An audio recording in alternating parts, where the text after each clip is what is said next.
Assalamualaikum warahmatullahi wabarakatuh. Bismillahirrahmanirrahim. Marilah sama-sama hari ini kita bersama-sama dalam kelas PDPR bersama dengan Ustazah Fini. Sebelum mulakan kelas, marilah sama-sama kita membaca doa dahulu, diikuti dengan 3 kali selawat. Moga-moga ada keberkatan. Bismillahirrahmanirrahim. Allahumma aftah alaina hikmataka wansyur alaina min qazaini rahmatika ya arhamar rahimin. Rabbi syrah li sadri wa yassir li amri wahlul 'uqdatam min lisani yafqahu qawli. Amin.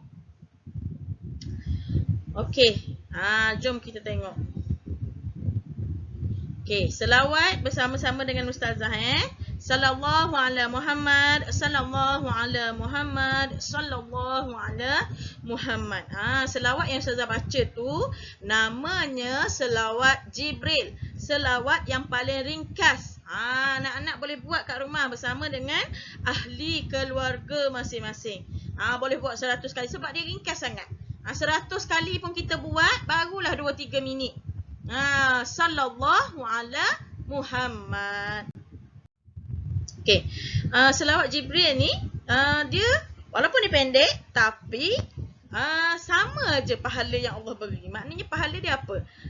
Nabi janji siapa yang selawat kepada baginda sekali, Allah balas 10 kali. Samalah. Selawat Jibril ni pun dapat balasan yang sama daripada Allah. Allah balas benda yang sama. Allah selawat kepada kita juga 10 kali. Amalkan ya anak-anak. Okey, hari ni kita nak belajar sirah tahun 4 bab 1. Tajuknya Jihad Rasulullah dan para sahabat. Subtopiknya Perang Khandaq. Apa Perang Khandaq ni? Apa Khandaq ni? Okey, jom kita tengok. Okey, Perang Khandaq. Peperangan Khandaq berlaku di Madinah pada 15 Syawal tahun ke-5 Hijrah.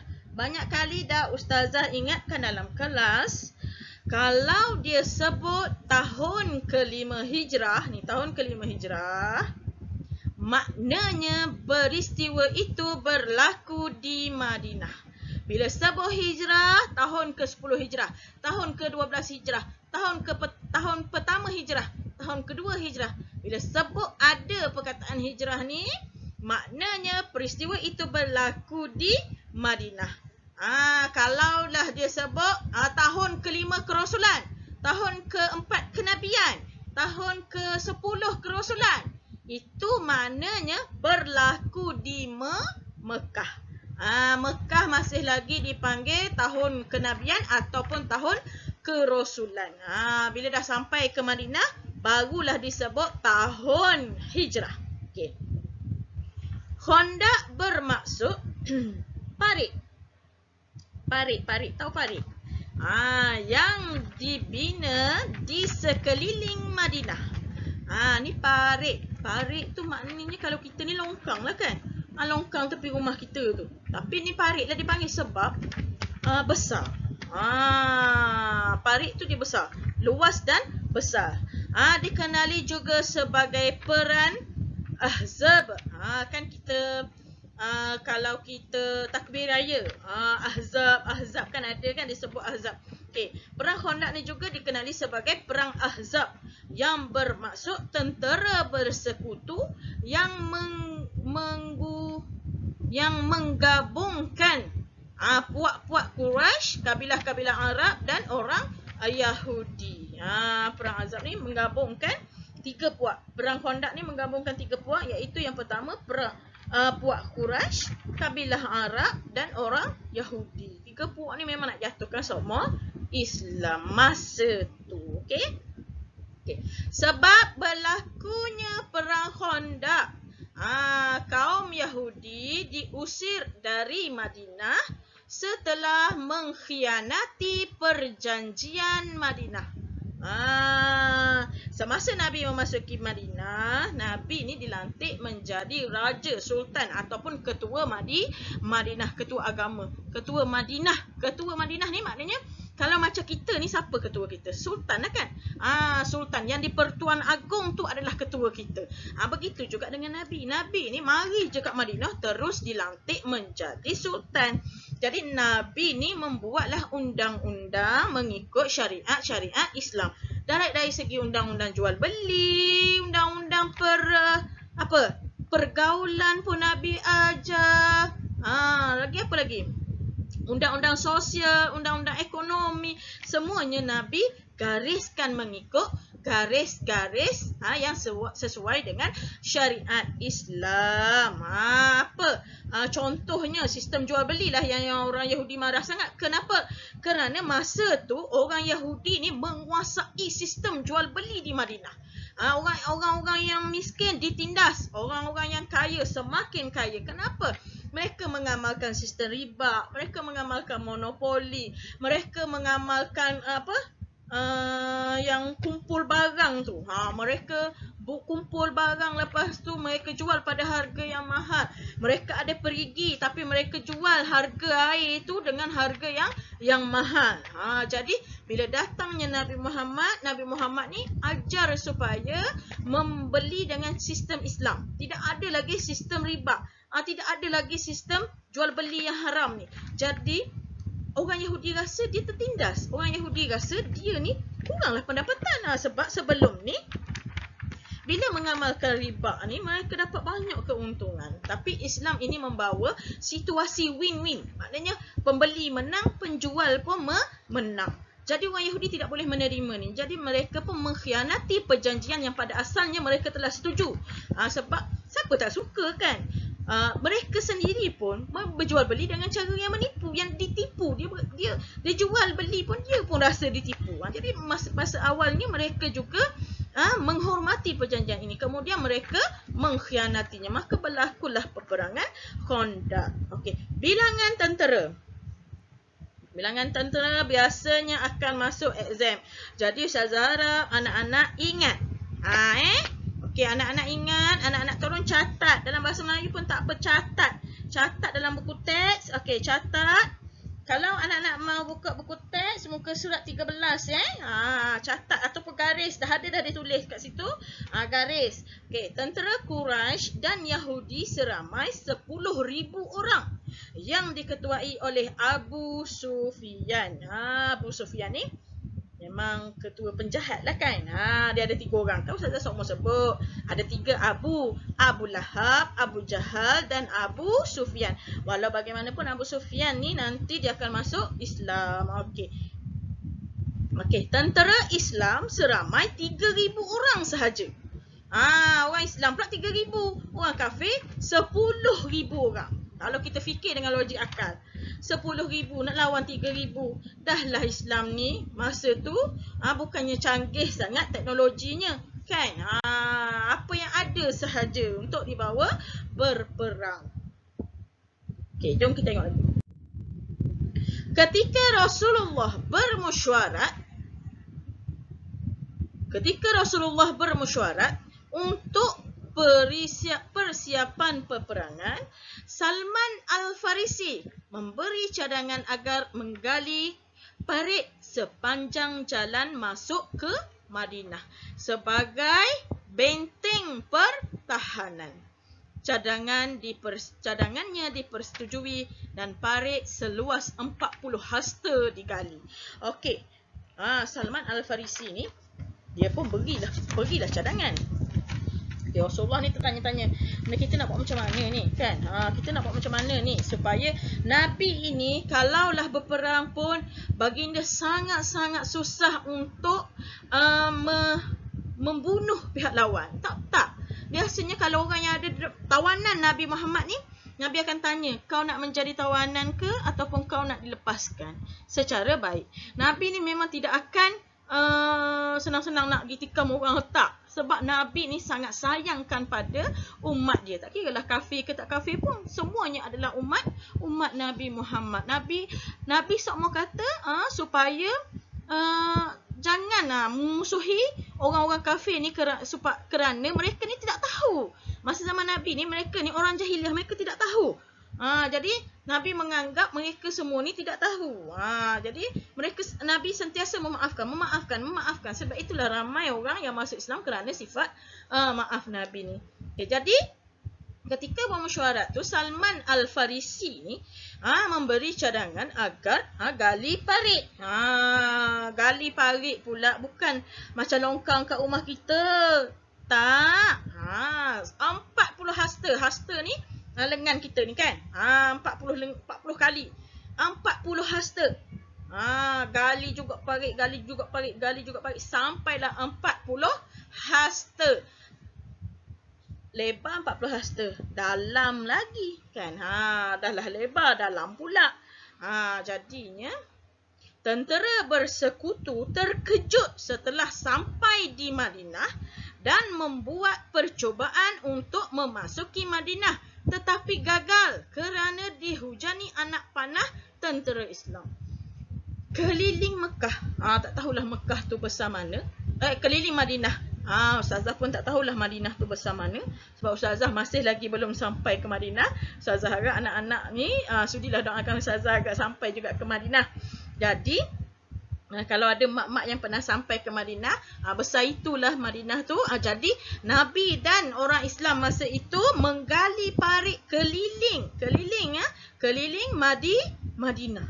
Tak ada satu tempat pun yang tidak ada parit. Tidak ada satu tempat pun yang orang kafir ni boleh, tentera bersekutu ni boleh lompat. Nak masuk ke kawasan Madinah kerana lebarnya 40 hasta. Jadi mereka kuda ni pun tak lepas nak lompat tu. Jangan kata orang.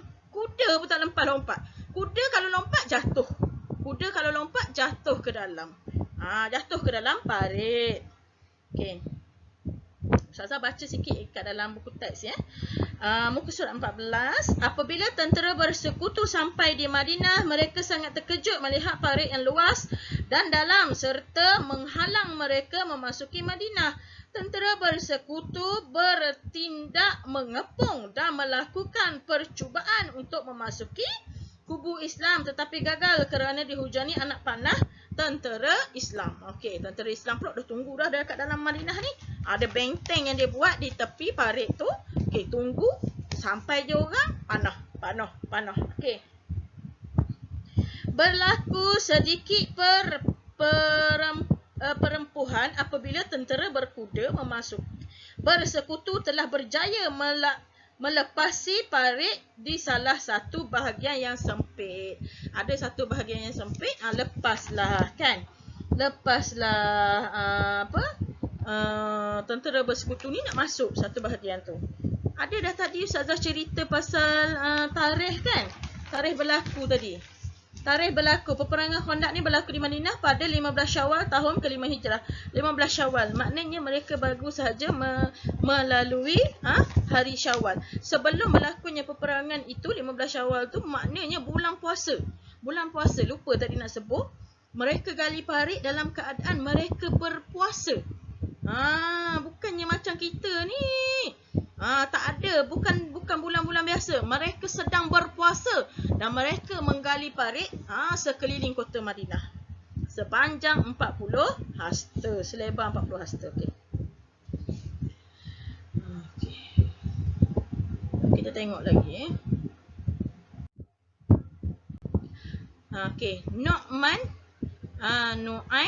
bin Mas'ud.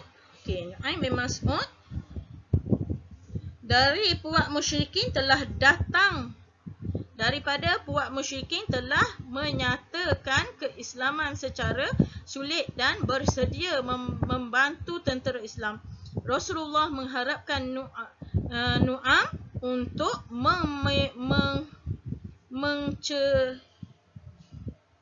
memecah belahkan tentera bersekutu dan akhirnya berjaya. Okey. Ustazah baca yang dalam buku teks pula ya.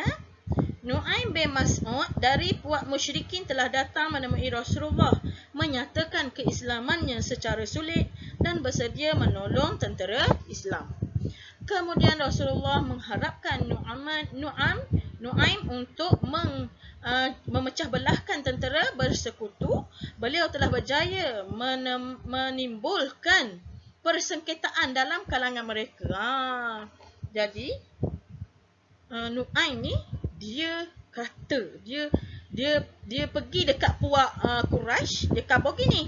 Dia kata puak Yahudi dah sudah melanggar janji. Dia pergi pula kat puak Yahudi, dia kata orang Quraisy sudah melanggar janji. Jadi mereka sama mereka ni pun bergaduh, memecah belahkan ya. Maknanya memecah belahkan. Mereka ni bergaduh sama mereka je. Dah ingat dah nak lawan tentera Islam. Duk sibuk bergaduh sesama sendiri. Okey. Ni bantuan daripada Allah kepada tentera Islam. Setelah 15 hari dikepung oleh tentera bersekutu. Tentera bersekutu ni mengepung bandar Madinah masa tu selama 15 hari. Orang Madinah pun tak boleh keluar. Nak keluar macam mana? Kena kepung. Satu lagi ada parit. Nak keluar macam mana? Jadi makanan yang ada masa tu ni, bayangkanlah makanan-makanan ni. Mulalah tak ada dah kan. Okey, setelah 15 hari dikepung oleh tentera bersekutu orang Islam, mula kehabisan bekalan makanan.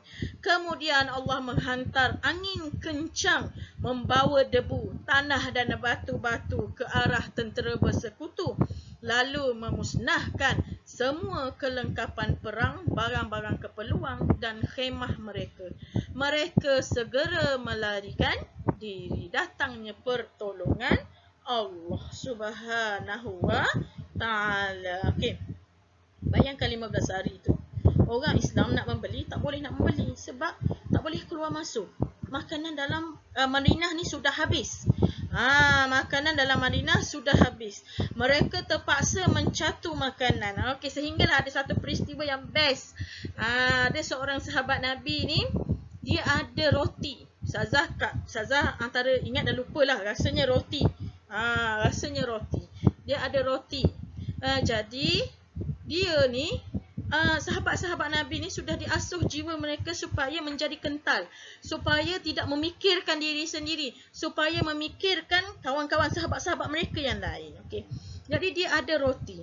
Dia pun tanya orang sebelah dia, "Kau nak roti?"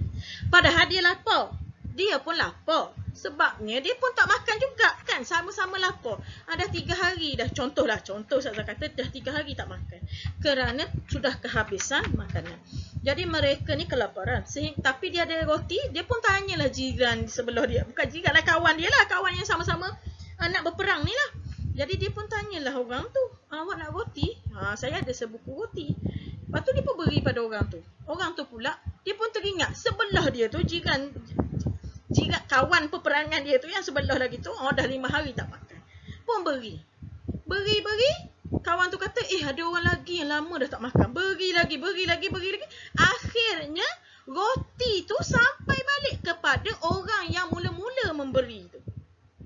Rupanya orang yang mula-mula nak memberi roti tu dialah yang paling lama yang tak makan. Cuba anak-anak bayangkan.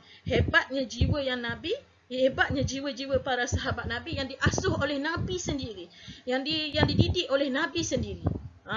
Okey, Nabi sendiri yang mengasuh jiwa mereka supaya memikirkan orang lain, melupakan hak diri sendiri. Walaupun kelaparan, tapi mereka lebih memikirkan kawan-kawan mereka.